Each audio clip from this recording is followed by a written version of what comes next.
Estimados amigos, bienvenidos sean a la sesión correspondiente al tema del trabajo humano en este curso de Doctrina Social de la Iglesia.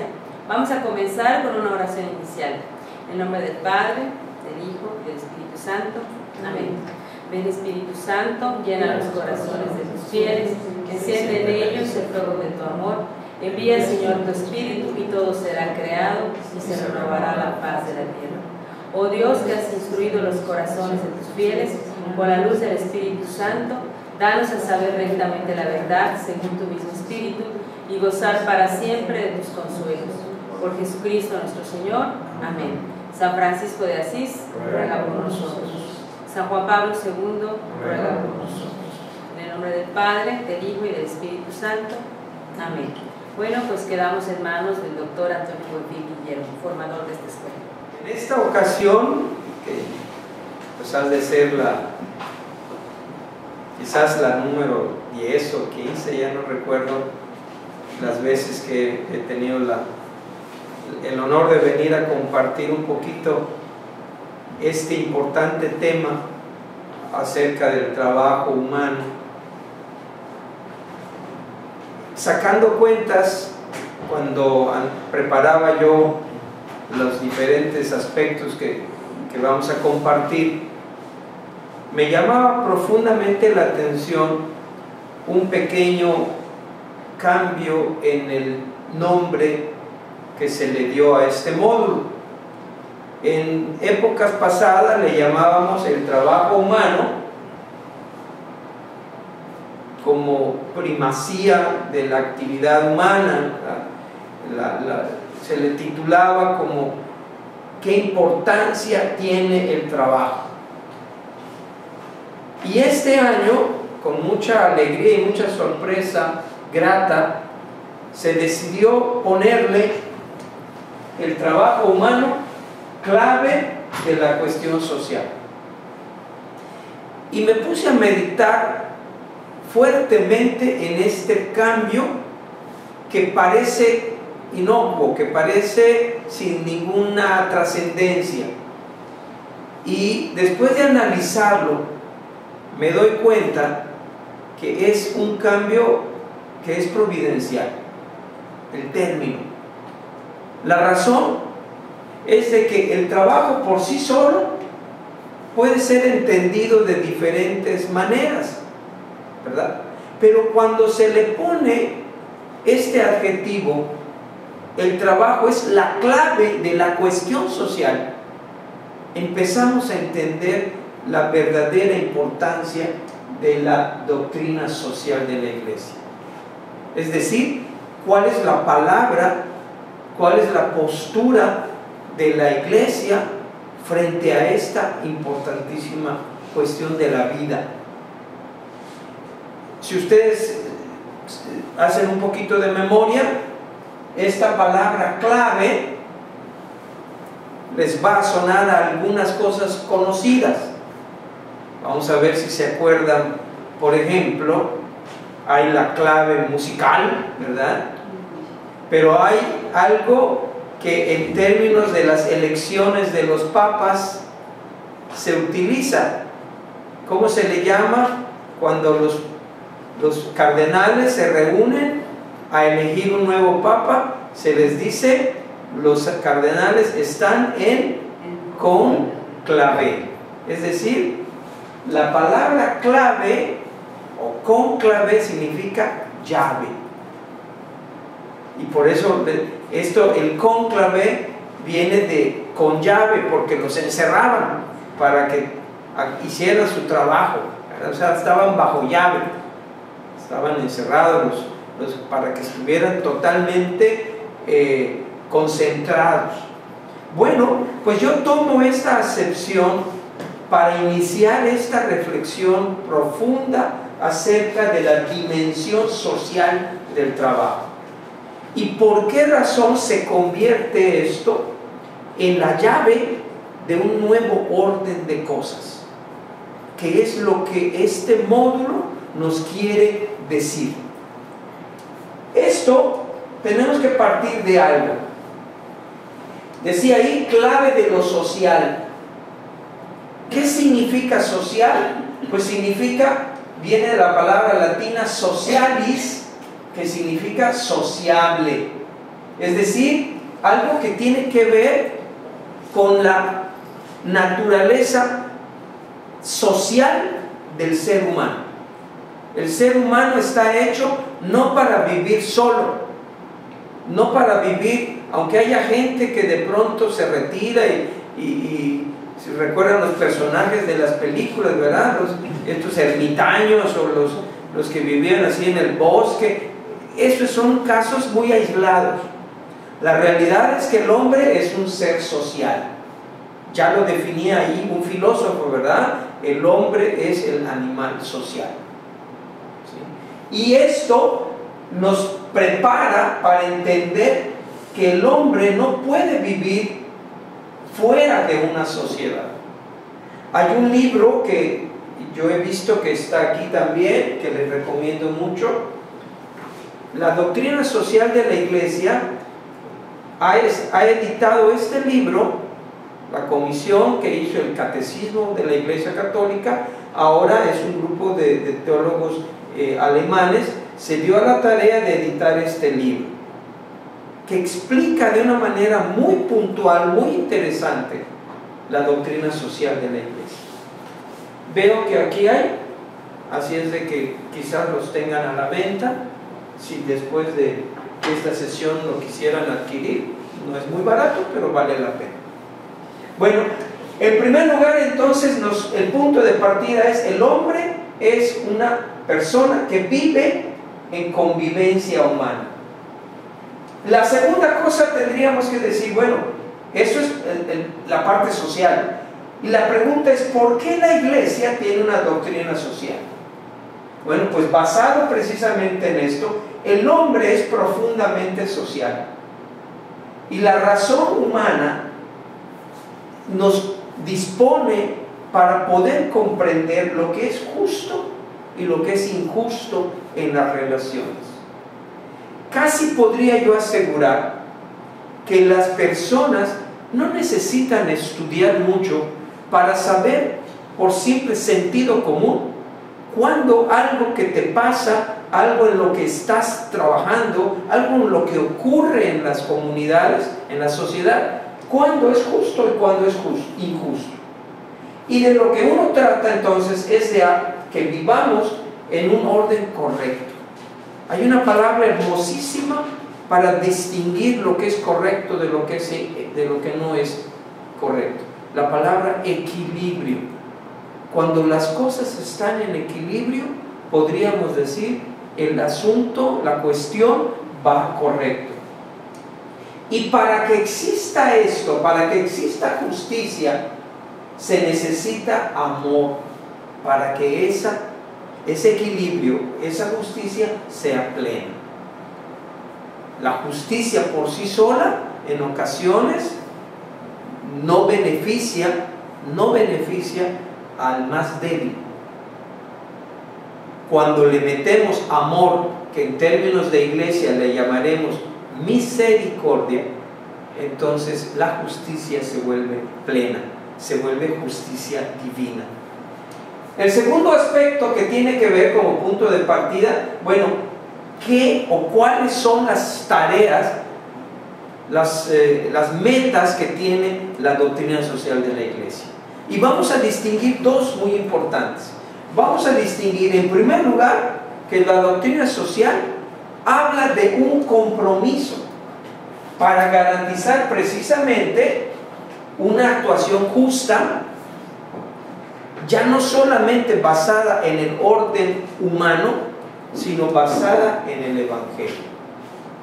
Y un segundo aspecto de la doctrina social es la denuncia en nombre de la justicia, y aquí viene la clave de lo social, de las estructuras sociales, económicas, políticas, que pueden estar en contradicción con el Evangelio. Esta palabra, que yo no sé si se le ocurrió a nuestra organizadora, a nuestra coordinadora, Anita, o el consejo de Cáritas decidió que cambiara el término a la clave de lo social, me parece de lo más medular, por esa razón. Porque empieza, si nosotros no partimos de que la actividad humana del hombre en sociedad es la llave que nos va a permitir entrar a un mundo y a una estructura más justa, entonces no hemos comprendido el trabajo de la doctrina social de la Iglesia, que es compromiso y que es denuncia ante la injusticia. ¿Con qué podríamos resumir todo esto? En el mismo documento que les he citado, en el DOCAT, que aquí está, por lo que veo, a su disposición, quizás a la venta, ya le hice algún comercial, ¿verdad? Por ahí hay una palabra, hay una regla de oro, dice, de este autor: haz todo el bien que puedas o que sepas, con todos los medios, de todas las maneras, en cualquier parte, a todas horas y a quien sea, en tanto que puedas. Analicen cada frase, cada palabra de esta oración, y se darán cuenta que esta simple reglita de oro sería suficiente para poder entender todo el módulo del que estamos hablando. Ahora, es muy importante que sepamos qué nos dice hoy nuestro máximo líder espiritual. ¿Qué nos dice el Papa Francisco acerca de eso?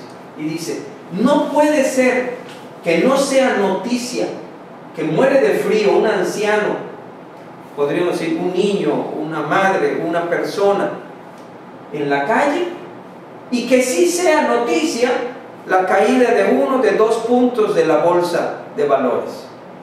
Sí, el Papa nos confronta y dice: no puede ser que la humanidad, que la estructura de la humanidad empiece a acostumbrarse a ver la miseria humana, las graves injusticias que existen en el mundo, lo vemos como algo natural, como algo normal, ya no sea noticia.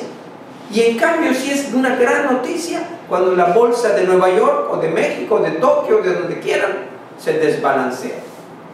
Dice: no puede ser, eso es exclusión. Y también dice: no se puede tolerar más que se tire comida cuando hay gente que pasa hambre. Eso es inequidad. Combinen estas dos cuestiones, la primera que habíamos analizado, la primera regla de oro, con esta clarísima denuncia que está haciendo Papa Francisco, y vamos a entender entonces todo lo que viene. El trabajo en sí tiene un fundamento bíblico. En primer lugar, desde el Génesis, aquí hay una pequeña parte interpretando estas citas del Génesis, del capítulo 1, cuando Dios manda en la creación que crezca todo lo que es comida, todo lo que es fruta, todo lo que es animales, todo lo que puebla la tierra y que pone a disposición del hombre. Desde ahí empezamos a decirle al hombre, le están dando un mandato: dominar la tierra. Por otro lado, Jesús, como hombre, fue un hombre de trabajo. En varias partes de la Escritura se le decía: ¿qué no es este el hijo del carpintero? No conocemos a su mamá, a sus parientes, por decirlo así, no trabaja en su carpintería, y seguramente fue un buen carpintero. Recordemos que en tiempos de Jesús, carpintero era un poco más amplio el término que lo que hoy se conoce como carpintero. Prácticamente podríamos pensar que Jesús era un hombre de trabajo dedicado al mantenimiento en general. Reparaba cosas, reparaba muebles, construía muebles, artefactos, etc. Era un hombre de trabajo. Y por otro lado, tanto Jesús, que bendice el trabajo y las acciones que tienen que ver con la acción, con el trabajo, en las bienaventuranzas, tanto en Mateo como en Marcos, en Tesalonicenses y en Efesios, San Pablo habla concretamente de temas que tienen que ver con el trabajo. Y especialmente en la segunda carta a Tesalonicenses hay una frase que es muy hermosa y que en algún domingo se lee. Y por ahí la parte medular dice: he conocido, y está escribiendo San Pablo a los que viven en Tesalónica, y les dice: he sabido que hay discusiones entre ustedes, porque me doy cuenta que hay gente que no quiere trabajar. Diríamos en términos comunes y corrientes, se están pasando de vivos, ¿verdad? Y dice San Pablo: el que no quiera trabajar, que tampoco coma entonces. De esa manera nos está diciendo muy claro que el trabajo dignifica al hombre, porque el trabajo te inserta dentro de una sociedad. Volvemos al origen de la charla, es la clave de lo social. Por otro lado, vamos a hacer un gran repaso, pero muy importante, muy interesante, de qué han dicho los papas desde 1891, hace más de 100 años, acerca del trabajo. Y que juntando todas estas cartas encíclicas se han dado a llamar encíclicas sociales. Hay un grupo de encíclicas especialmente orientadas al tema del trabajo. La gran primera es la Rerum Novarum. De latín, esto significa de las cosas nuevas. La escribió un papa que se llamó el Papa León, aquí le faltó un palito, León XIII, ¿verdad? León XIII, y es una encíclica, podríamos decir, adelantada a su tiempo, porque visualiza desde aquella época, finales del siglo XIX, empieza a ver cómo se mueve el aspecto laboral y el aspecto de producción que existía en el mundo. Empiezan a existir el cambio de lo artesanal, de lo agrícola, de lo que se trabajaba, los esquemas de producción manual, a las industrias. ¿Recuerdan ustedes lo que se dio por llamar la revolución industrial de finales del siglo XIX y principios del siglo XX? Bueno, pues 1891 habla precisamente de esto y empieza a contemplar cómo la gran urgencia de los propietarios de las industrias, de los propietarios del capital, les interesaba esta palabrita muy de moda en las empresas, la productividad. Y empezamos a ver productividad enfrentada con la dignidad del trabajador. ¿Por qué? Porque en aquella época, como prevalece en muchas partes del mundo todavía, se empieza a despersonificar al ser humano y se le empieza a considerar hombre-máquina. Se le empieza a quitar el aspecto espiritual. Por otro lado, la Rerum Novarum de 1891 tiene algunas características interesantes. Es la primera encíclica social. Ciertamente trabaja y trata el tema del derecho a la propiedad. Habla de que no es posible manejar las cosas y responder a las injusticias trabajando con la lucha de clases. Es decir, por un lado cuestiona el modelo, pero también cuestiona los modelos marxistas que buscaban la solución en las luchas, en guerrear, en poner enfrentándose incluso de manera violenta a obreros y empresarios, ¿verdad? Empieza a trabajar esta encíclica a promover los derechos de los débiles, la dignidad de los trabajadores, y algo que desde entonces se empieza a ver: la posibilidad que tienen los trabajadores de reunirse, de asociarse para la legítima defensa de sus derechos. 40 años después, 1931, aparece otra encíclica social que se llama, con sus términos en latín, Quadragésimo Anno, es decir, 40 años. ¿40 años de qué? 40 años de la primera encíclica, 40 años de la Rerum Novarum. Y esta encíclica se enfoca precisamente a trabajar sobre los salarios dignos. y empieza a hacer énfasis en que el sistema capitalista liberal, hoy capitalista neoliberal, ¿sí?, pero de entonces capitalista liberal, buscaba meterse en todo y buscaba producir por encima de las dignidades. Y empieza a hablar el desarrollo del principio, que es principio de doctrina social de la Iglesia, del principio de la subsidiariedad, que en pocas palabras significa que cada persona tiene derecho a proveerse por su propia cuenta aquello de lo que es capaz, y que nadie debe meterse en lo que tú eres capaz de hacer. Y precisamente de ahí viene el término subsidio. Y el subsidio, bien entendido, es el apoyo que se le concede a alguien hasta que aquella persona alcanza la posibilidad de hacerlo por sí mismo. ¿Entienden qué interesante? Cuando no se entiende esto y tú quieres prolongar el subsidio, vuelves a aquella persona tu cliente. El asunto clientelar, ¿verdad? Dar, aquella persona se convierte en un incapaz.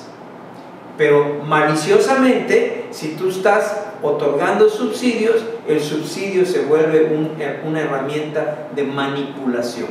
Por eso esta encíclica desde 1931 ya ponía énfasis en cuidado. Existe el principio de subsidiariedad, y el principio de subsidiariedad junto con el de solidaridad son principios básicos en la doctrina social de la Iglesia. Por otro lado, seguimos en la historia. Viene 1961, un papa que hoy es santo, San Juan XXIII, con 3 magníficos documentos.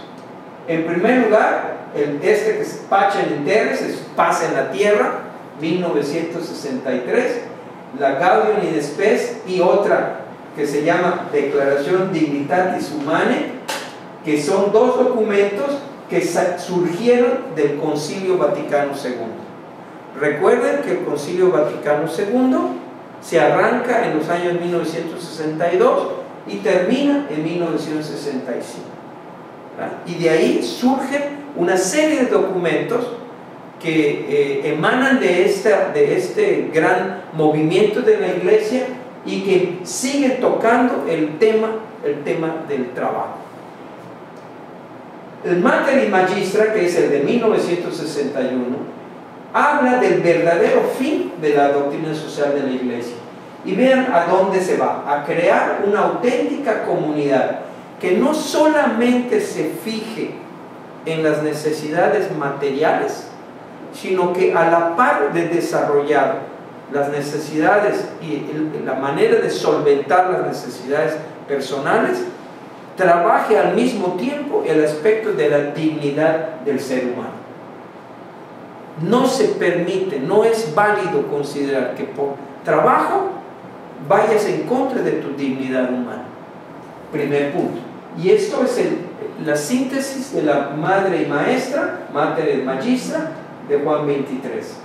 Luego, Paz en la Tierra, 1963, es un llamado urgente hacia la paz. Épocas en donde el mundo se empieza a convulsionar, donde hay problemas entre países, y donde el Papa San Juan XXIII apela, llama a las naciones y les dice: hay que trabajar por la paz y por los derechos humanos. Esto lo expresa como un deseo de la Iglesia. Síntesis de esta encíclica. Por otro lado, la Gaudium et Spes, de los deseos y los gozos de la sociedad, de eso trata. Es un diálogo entre cultura, economía en las sociedades modernas. Diálogo que genera las estructuras. Y aquí me detengo un minuto para que ustedes observen.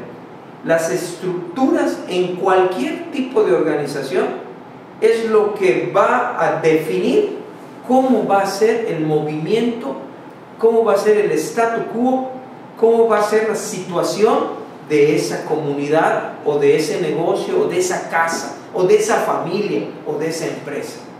Si las estructuras son estructuras viciadas, endebles, malas, equivocadas, el resultado tendrá que ser necesariamente desequilibrado. Y por eso, Gaudium et Spes, de los gozos y las esperanzas de la gente, de los humanos, surge el deseo de vivir bajo estructuras que promuevan el verdadero desarrollo humano.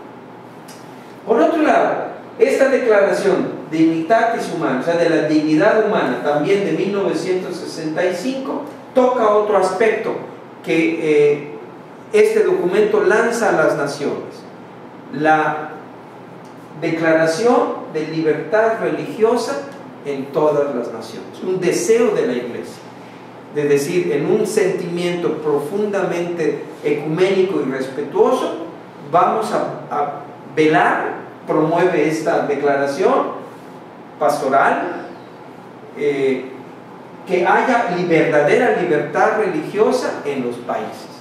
Hoy con tristeza vemos que esto todavía no se logra en el mundo, y vemos a mucha gente enfrentada por cuestiones religiosas, incluso matando en nombre de Dios.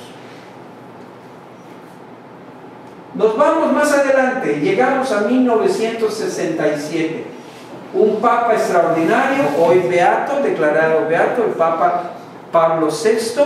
El Papa Pablo VI nos aporta dos grandes documentos: la Populorum Progressio, ¿sí?, el progreso de los pueblos, que es base de la doctrina social de la Iglesia, base fundamental junto con todas las demás, ya lo veremos enseguida, que habla precisamente del desarrollo común de los pueblos, con la palabrita que nos ilumina esta noche, como clave social y clave de la paz mundial. Dice, se admite y se debe trabajar por el bienestar de los pueblos, sí, pero sin poner en riesgo la paz mundial y sin poner en riesgo la dignidad. Por otro lado, viene otra tremenda, la 40º año, a 80 años de la Rerum Novarum, ¿sí?, habla de algo que se conoce hoy con términos como el paro laboral, es decir, la gente desempleada o la gente con derecho a huelga. Esta encíclica, a 80 años de la Rerum Novarum, habla del paro laboral, habla de algo que hoy por hoy es urgente, que el Papa Francisco ha tocado en la encíclica Laudato Si.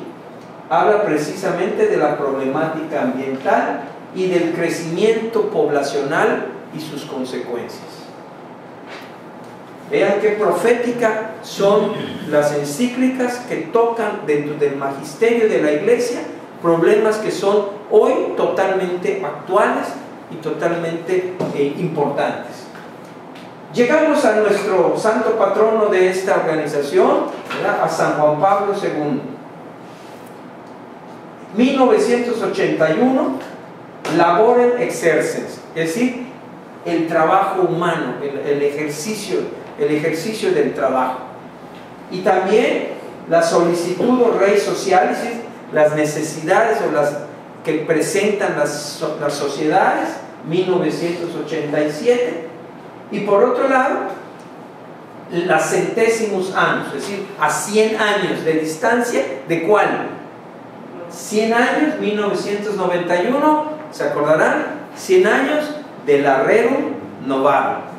Habían pasado 100 años ya, 1991, y todas estas vuelven a tener un enfoque interesante, el trabajo humano, y habla de la máxima dimensión en cuanto a la dignidad humana, Juan Pablo II. Solicitud Rei Socialis, 1987, a 20 años de la Populorum Progressio de Pablo VI, habla de algo que conocemos hoy como los países del tercer mundo. Se empieza allá a poner el dedo en la llaga en que no es posible que existan países en donde el progreso esté en una tremenda dimensión y otros países estén de manera eufemista se le dice países en vías de desarrollo, y la realidad es que son países del tercer mundo, ¿sí? Países subdesarrollados. Y hoy podríamos hablar de que no solamente hay países del tercer mundo, hay quizás del cuarto o del quinto mundo, o sea, países que viven en completa situación de desventaja. 1987, y los centésimos años, a 100 años de la guerra mundial, que casualmente surge después de una situación mundial muy interesante. 1989, cae el muro de Berlín, se desdibujan las estructuras del comunismo, y entonces el capitalismo liberal empieza a cobrar una relevancia muy grande y pasa de ser en muchos países de capitalismo liberal a capitalismo neoliberal, es decir, todavía más agresivo, todavía con estructuras que pueden convertirse en estructuras mucho más injustas. ¿Qué propone San Juan Pablo II en esta encíclica? La palabra solidaridad como principio básico, como habíamos comentado, principio básico de la doctrina social de la Iglesia: la subsidiariedad, la solidaridad. Y llegamos a alguien que todavía vive, el Papa Emérito Benedicto XVI. Caritas in veritate, caridad en la verdad, y hace un recuerdo y una referencia a la Populorum Progresso, y presenta con una magistral pluma teológica el Papa Benedicto XVI las diferentes caras, facetas que tiene la globalización, sus luces y sus sombras. La globalización tiene aspectos muy positivos, pero también puede caer en graves consecuencias negativas. Y así llegamos a la Laudato Si, cuidado de la tierra. Y antes, aunque no está considerada dentro de las sociales, pero es una gran revolución, la obra para mí magistral de Papa Francisco, La alegría del Evangelio. Esta toca de manera puntual, y lo veremos dentro de un rato, el asunto del trabajo dentro de la dimensión social.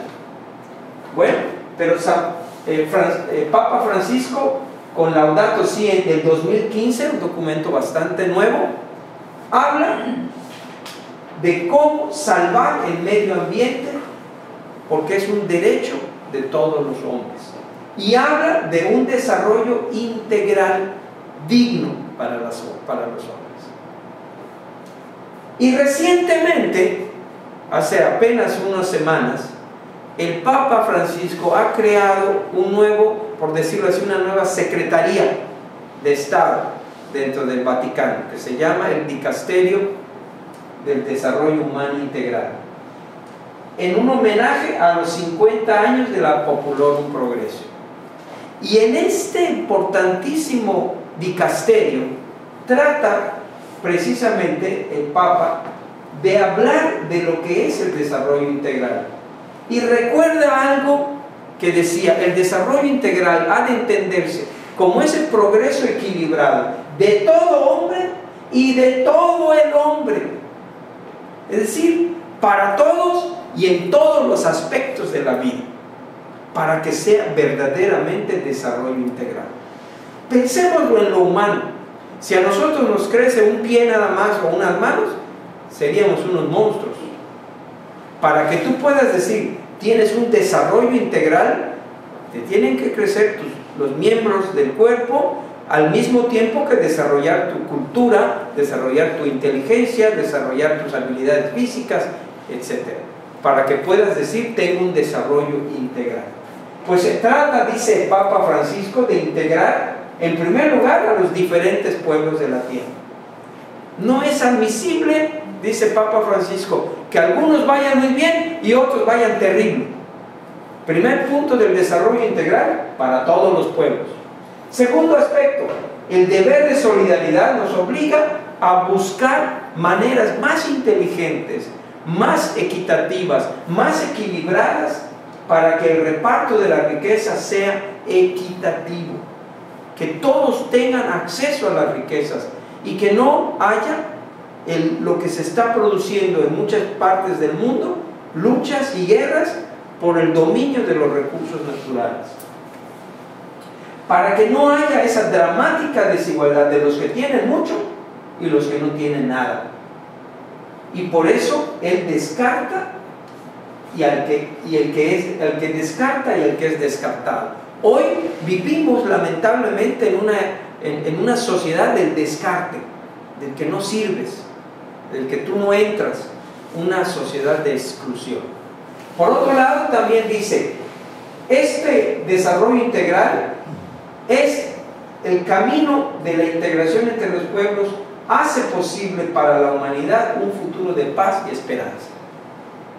Olvídense, en pocas palabras está diciendo el Papa Francisco, si no es bajo este camino de la solidaridad, no podremos garantizar que haya un futuro de paz y de esperanza.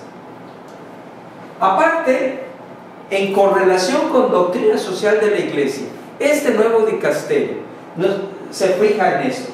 Trata de ofrecer modelos viables de integración. Fíjense, vuelve a tocar el tema, el principio de subsidiariedad que garantiza la necesidad de aportación de todos, sea como individuos, como grupos, si queremos crear una convivencia humana abierta para todos. Vuelve a tocar un tema que se tocó años atrás y lo pone en términos actuales, en términos de lo que estamos viviendo hoy. Habla de diferentes sistemas de finanzas, de trabajo, de cultura, de familia, de religión. Es decir, prácticamente Papa Francisco no deja un cabo suelto. Y está hablando de estructuras, amigos, de estructuras humanas o de estructuras que crea el propio humano, pero que si no las cuidamos van a provocar que cada quien esté por su lado y se produzca un tremendo desequilibrio en el mundo. Se trata, por último, dice el Papa, de integrar un cuerpo y alma. Y decía, ya Pablo VI escribió que el desarrollo no se reduce al mero crecimiento económico. El Papa Pablo VI decía en Populorum Progreso, el desarrollo no consiste en tener cada vez más bienes a disposición para un bienestar solamente material, sino habla que el verdadero desarrollo hay que integrar el cuerpo y el alma, la parte humana, material y la parte trascendente. ¿Qué se está perdiendo hoy, mis amigos, entre las familias, entre la sociedad, entre los jóvenes? Se está perdiendo entre los adultos también el sentido de la trascendencia. Y el Papa Francisco ha sido enfático. No solamente es importante ver que participemos en las partes litúrgicas, que vayamos a la misa, que vayamos a la iglesia, sino que él ha puesto énfasis en algo que se acordarán ahorita. Quiero una iglesia misionera, una iglesia que salga a la periferia, que salga a encontrarse con las necesidades. De esto está hablando. Una iglesia que busque un desarrollo integral del cuerpo y del alma. Habla de que ninguna obra de desarrollo puede lograr su objetivo si no le da a Dios el lugar que debe ocupar en nuestra vida. El mundo está de cabeza, hermanos, porque hemos sacado a Dios de la jugada. Hemos querido sacar a Dios de la sociedad, de la familia, del colegio, de las empresas, de los negocios. Y cuando sacamos a Dios de nuestra vida, se derrumba la estructura. El concepto de persona nacido y madurado en el cristianismo contribuye a perseguir un desarrollo plenamente humano, porque la persona siempre dice relación, no individualismo. Afirma la inclusión y no la exclusión, la dignidad única e inviolable y no la explotación, la libertad y no la coacción. Aquí encontramos en estas frases como postulados, como principios básicos de un auténtico desarrollo humano. Y vean ustedes cómo vamos a hacer una gran referencia bastante rápida de la Populorum Progreso, para que vean cómo Papa, el Beato Pablo VI, desde esta época de 1987, empieza a hablar de cómo sigue siendo puntual, ¿verdad? Cómo sigue siendo vigente algo que se dijo hace más de 100 años, desde 1891. Estas estructuras, este es un reflejo de una estructura donde la gente que está trabajando muchas veces no tiene los privilegios de la gente que está arriba de la pirámide. Y esto es contra lo que se debe de trabajar. Debemos buscar estructuras más justas. Si garantizamos la estructura justa, se va a dar todo de manera equilibrada.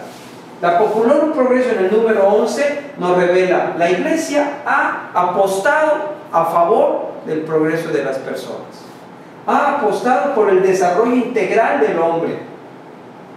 El verdadero desarrollo toma en cuenta a toda la persona. ¿Qué hay en la persona? Obviamente hay una dimensión social, hay una dimensión psicorracional, dimensión física, biológica, dimensión afectiva o psicoafectiva, y hay una gran dimensión espiritual. No podemos hallar nosotros el equilibrio en todo lo que es el desarrollo de la persona si no tomamos en cuenta todos estos aspectos. Y una estructura que elimina alguno de estos se vuelve una estructura viciada, una estructura injusta. En el número 12, el Papa, en la Populorum Progreso, habla de cómo esto exige nuevas cosas. Tiene una connotación que ahora va a tomar el Papa en la Evangelii Gaudium, el Papa Francisco, las nuevas exigencias de la evangelización. Vean cómo Papa Francisco se apoya en documentos que habían surgido desde el Papa Pablo VI para hacer la Evangelii Gaudium. Y aquí lo vemos. Este es cuando presenta este dicasterio del que hablamos en la sala del sínodo, ahí en la sala Pablo VI en Roma, precisamente. Esa doctrina siempre se basa en el hombre de la actualidad, y la caridad es algo que siempre ha estado y estará vigente como el gran faro que ilumina la actividad de la Iglesia, la caridad por delante. Pablo VI también habla de que no es posible basar las relaciones entre los hombres, las estructuras humanas, las estructuras políticas, las estructuras de gobierno, si no están sustentadas en el Evangelio. Y dice muy enfáticamente: si no nos basamos en Dios para la construcción de una sociedad, nos quedamos simplemente con nuestros recursos humanos, con nuestro materialismo, obviamente con nuestras limitaciones, con nuestras deficiencias, y difícilmente lograríamos un desarrollo equilibrado para todos. Más claro no puede estar. La doctrina social de la Iglesia no es un conjunto de preceptos religiosos, sino son las bases, como decía el tema, la clave para la cuestión social. Pablo VI también, fíjense, ¿desde cuándo? Desde antes de esta gran época de la revolución tecnológica, digital, en la que estamos nosotros, en la que están nuestros hijos, nuestros nietos. Pues desde entonces nos puso en guardia y decía: abusados con la tecnología, porque puede llegar el momento, decía, que la propia tecnología nos haga incapaces, nos haga que nos perdamos. Y les voy a dar un simple ejemplo. La licenciada Anita, al momento de hacerme el honor de presentarme, decía por ahí que soy profe en universidad. Es verdad, hace más de 40 años que soy profe en la universidad, primero en la Universidad de Yucatán y más adelante en la Universidad Marista desde hace 21 años. ¿Cuál es uno de los graves problemas que tenemos los profesores hoy? ¿Cómo se puede imaginar? La atención de los alumnos. La atención de los alumnos, porque se pasan la clase entretenidos con su teléfono celular, con su tableta o con el elemento de tecnología de vanguardia, ¿verdad? Los aspectos digitales que les quitan no solamente la atención, sino que los transportan físicamente a otro escenario. Su cuerpecito está en el salón de clase, pero su mente y su atención, quién sabe en qué cosas estará. La tecnología se puede convertir en nuestro principal enemigo también. Y también hoy vemos que los riesgos y los beneficios de la tecnología, y nos encontramos con clasificaciones ya. Hay los nativos digitales, es decir, la gente que ya nació con chips en lugar de venas y arterias, ¿verdad? Los niñitos de hoy no saben leer, no saben hablar, pero ya saben jugar el celular. Y hay gente que somos migrantes digitales. Somos gente que no nacimos con el celular, que no nacimos con la laptop, que no nacimos con la computadora y que hemos tenido que aprender en el camino. Y también hay gente que son analfabetas digitales. Gente que no sabe manejar una computadora, que difícilmente aprende una herramienta de este tipo, y que también, si no hacemos algo porque ellos también aprendan, muy pronto va a equivaler a no saber leer y escribir. Vean ustedes cómo la tecnología, y ya nos lo decía el Papa Beato Pablo VI, ¿verdad? Los grandes retos, las grandes trampas, los grandes desafíos de la tecnología.